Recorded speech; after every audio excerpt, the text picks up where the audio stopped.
Hello, everyone, and welcome to the Me Financial Podcast. I am Michelle Moses, your host. I am a certified financial planner, a realtor, and a former e-commerce store owner.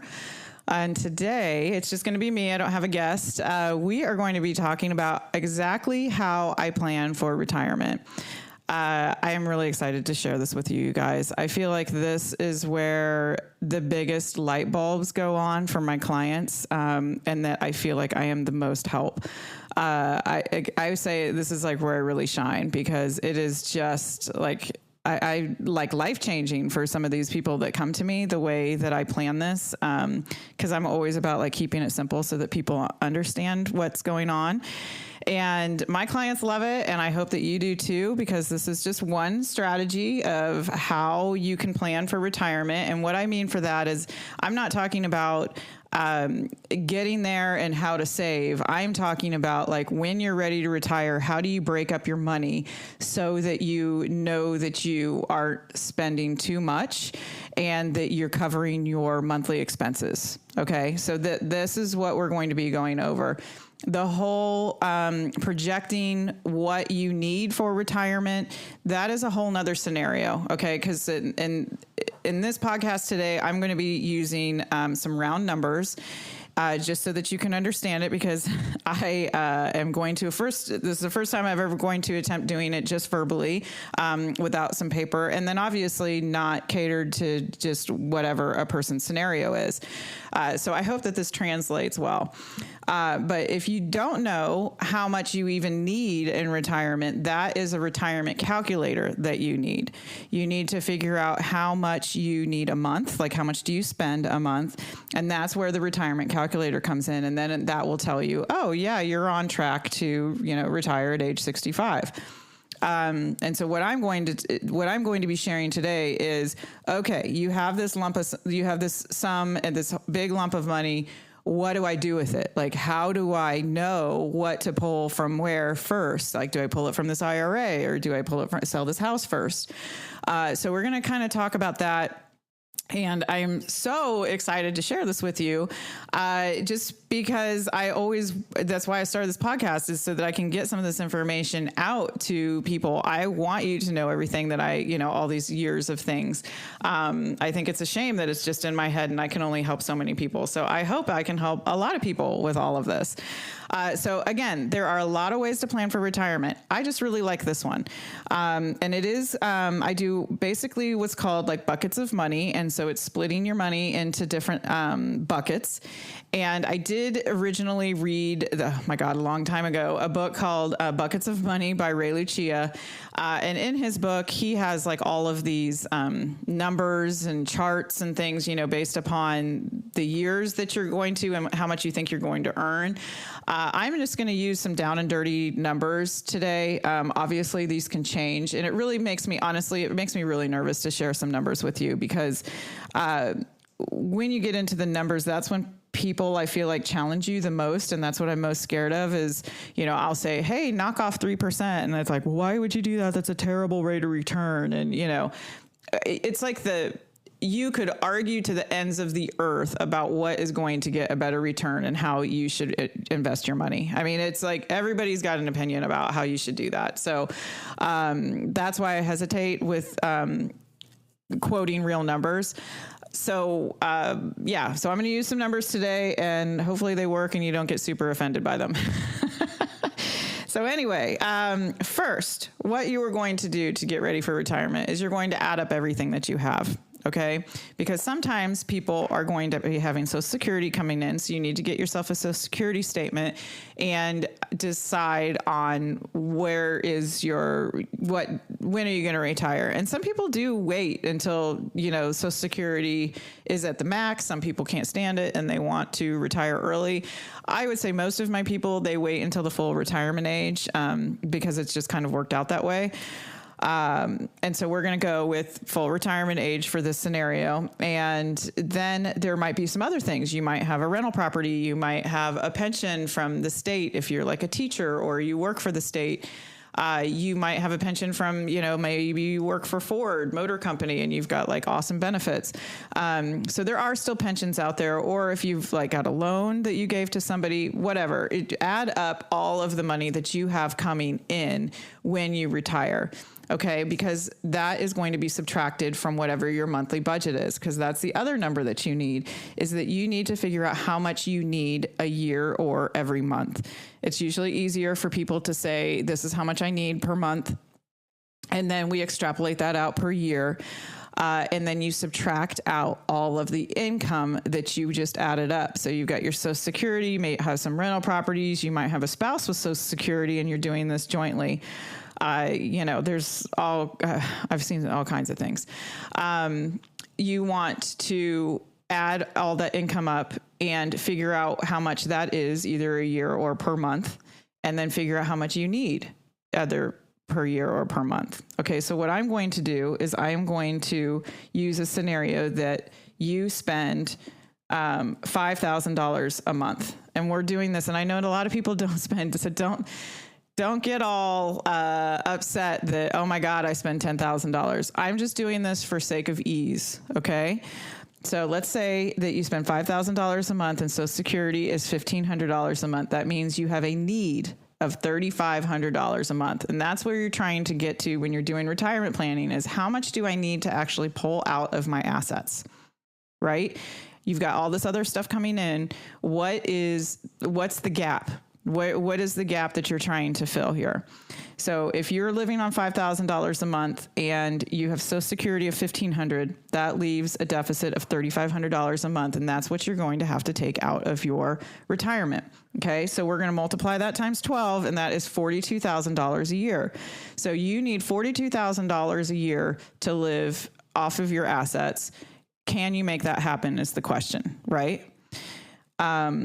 And so what we're going to do is we're going to say that you have $1 million saved up. And again, I'm using round numbers, so don't come at me like I ran all of this and you're crazy. So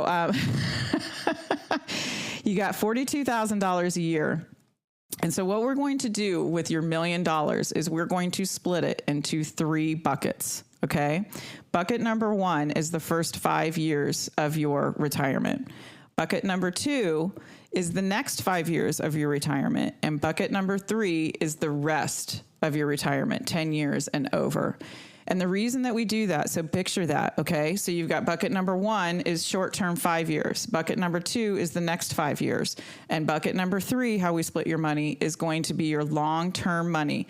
And so the idea and that the overall arching idea of this is that you've got these different buckets so that you can invest them differently, so that bucket number 3 that you don't need for 10 years, you can invest that in the stock market and not care if it goes up and down, because you know you have 10 years of money in the first 2 buckets. And I cannot tell you the relief that people feel when I tell them this, because when people come in, they imagine that they've got this $1 million, they have to invest it in one account, and then, okay, well, do we do it balanced 60-40 or do we do 70-30? And what if it goes down? And oh my God, I mean, how am I ever going to know if I've got enough? I mean, you know how that goes. And should I take out 3%? And is that going to have to change? Because times have changed. Okay. We're not just taking out 3% of $1 million anymore. It's kind of been proven that that's not a good strategy. And so, but I like to do it this way because I don't even want to, as a planner, I don't want to worry about it. Honestly. I mean, I don't want to be up at late at night worrying like, oh my God, is Joan, going to have enough money to live for the rest of her life? I don't know. Oh my goodness. And so I like to split it up like this, whereas the only worry that I have is once bucket number 2, like we might be 4 years into retirement. And so they're 4 years into bucket number 1, right? So that means we have 1 year left on bucket number 1, and we still have 5 years of money on bucket number 2. So we have 6 years of money left. And so is it a good time to then, this is the only thing I need to worry about is when is it a good time to replenish these buckets? Because when I want to replenish it is when the market is high, when things are going well. Like if you have a lot of real estate, we might want to sell a house, and then replenish. So I've got some people, they've got some investable assets, but then they also have rental houses. When is a good time to do that? And the way that we make decisions now is when are we going to be filling these buckets? Because, they're 3 or 4 years into this one, and we want to make sure, if there's going to be maybe a market downturn, maybe we should replenish all of that so that we don't have to worry about it. And that is your number one goal with your money, is how can you plan it without worrying about it? And that is the whole reason that I do this. So let's back up. We have bucket number 1 that's going to have 5 years of money in it, right? And so you said that you got $5,000, or we said $5,000 that you needed as income and $1,500 of Social Security. And that means you got $3,500 deficit. So that's $42,000 a year. So to get to 5 years at $42,000 a year, I'm going to multiply that times 5, which is $210,000. Okay. So I need to take $210,000 and put it in bucket number 1. I don't take exactly that amount just because you're going to earn a little bit of money on that. And so I'm going to take 210,000. And what I do is I subtract 3% from it. Okay. I'm very conservative. You could subtract 5% and say you're going to make 5% in 5 years. But for the sake of just talking about things, we're going to do 3% because we're going to keep it easy. Okay. So that's like $204,000. All right. So that is your bucket number 1. So remember, you got $1 million and we're going to subtract $204,000 from it. Okay. So we've got like 797 left, or 796 left. And then we're going to have to do bucket number 2.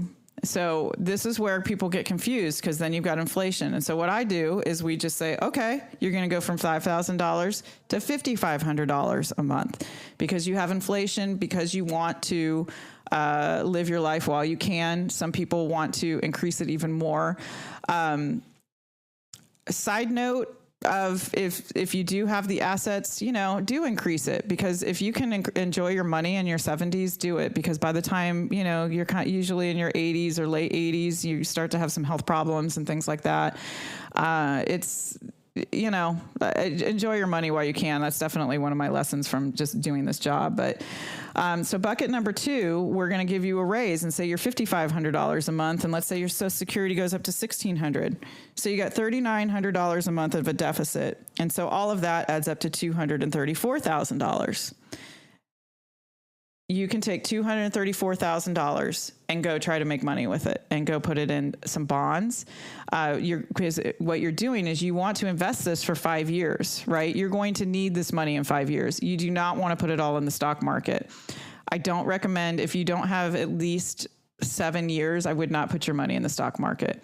So bucket number 2 has $234,000 in it, and you are going to go invest this in bonds and maybe a little bit of stock, but not much. Honestly, most retirees say, let's just do the bonds. Let's do the sure thing. I just want the 5%. I'm like, okay, fine. When you get retired, I feel like people don't want to take the risk. They just want to know that they don't have to worry about their money. That's it. And so it doesn't become this game of let me play, let me make the most. Most of the time these people will retire and they're just like, I just don't want to worry about it. I just want to know that I'm okay. So by this way, I know that bucket number 1 and number 2, they're taken care of for 10 years. Okay. So we've got 204 and then we got 234. Okay. And we're going to subtract that from the million, and then you invest all the rest of it like you do as if you were not retired. And that's really it, you guys. I mean, I'm giving you the high level numbers of it, and there's, we could get into some things of different investments that could make differences, but I'm trying to just get you the idea that this is a retirement strategy that could get you so that you don't have to worry about whether the market is going up and down. And I feel like that is what people mostly worry about. So the biggest worry when we divide this up into bucket number 1, 2, and 3, again, is, as I said, is just making sure that we have enough when the market is up and down and we're paying attention to things. And so I really like that that's my worry rather than, oh my gosh, this whole account just went down and we have to make up 10% and, however much and however many years. And that becomes an issue because then you're chasing returns and then you tend to make bad investment decisions. Good investment decisions come from like security and knowing, you don't have to make the money, but you're hoping that it works. And so when you start to chase this, I have to make money, the stress of it, I just don't think it's worth it. So I like to split it up into these 3 buckets, and then they know that they're okay. And I also kind of pad the second bucket just because what if some medical stuff comes up? What if, and it's not like, we're not padding it a ton, but we went from $5,000 to $5,500 a month, and then the total amount was $234,000. Well, I'm not taking that down from whatever we're going to earn. I'm actually leaving it at that because if there's extra in there and then they need it, I mean, what if they have to buy a new car or have a new AC put on there or a new roof or, there's a lot of things that pop up. I don't want them to stress. I don't want my clients to be stressing about, I can't do these things. I've got to drive my car for so long. You work so hard and to save all of this money, and it's not so that you can then retire and feel like you can't spend anything. And I know that I work with people that have money. I'm not talking there. There's a whole subset of people that don't have enough saved for retirement. This is not the podcast for them. This is a podcast for people that have been saving, that want to have a good retirement, and that you're just not sure how to break it up. And this is how I do it, and I feel like it's very simple.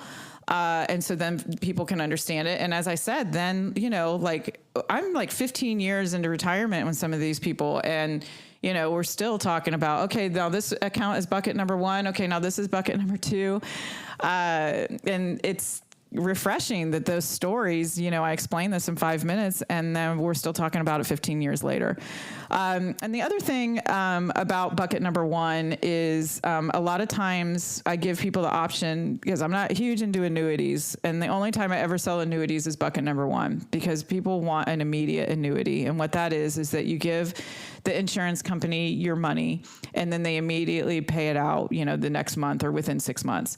And so you're not leaving it in there to grow. You are basically giving it to them so that they're giving you a guaranteed payment. And they have a contract to pay you that for, and we do 5 years, to pay you that for 5 years.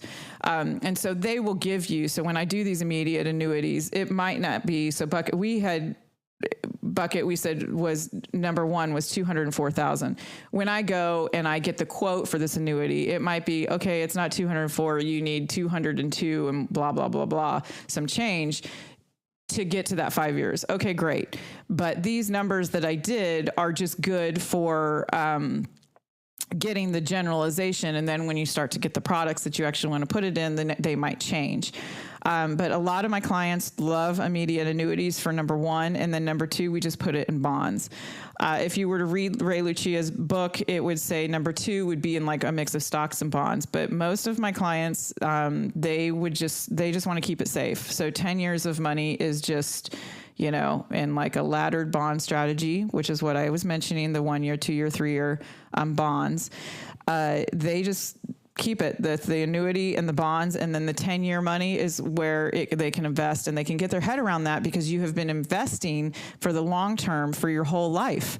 And so they totally understand bucket number 3. They're like, okay, fine. And then they can have fun, and we can do stocks. We can invest in alternative investments that are usually 5 to 7 years. They can do real estate. 10 years is a long enough time that they can invest the way that they were before, and they are comfortable with that. And we've shaved off the money that we need so that they're comfortable in retirement. And then they know that bucket number 3 is something that they can just invest the way that they always have. So I love this strategy. I have read a lot of other different strategies over the years, and I just like this because it's simple. It isn't a very, all this Excel spreadsheet based, and there's a lot of other really complicated ways that you could do it, which is totally fine if that's the way your brain works. But a lot of people that come to me, they're not the numbers engineer people, they're the people that need me to help them. And so this is how I set it up. So I hope this helps. I really hope that I explain this in a way that you can understand it over a podcast. And maybe I'll do some visuals. If you think some visuals would help, please comment, and I will do like a total video with some visuals on it. And thank you for listening. Please leave a review or give me any questions, and be sure to subscribe and tell your friends. I appreciate you listening, you guys. Thank you.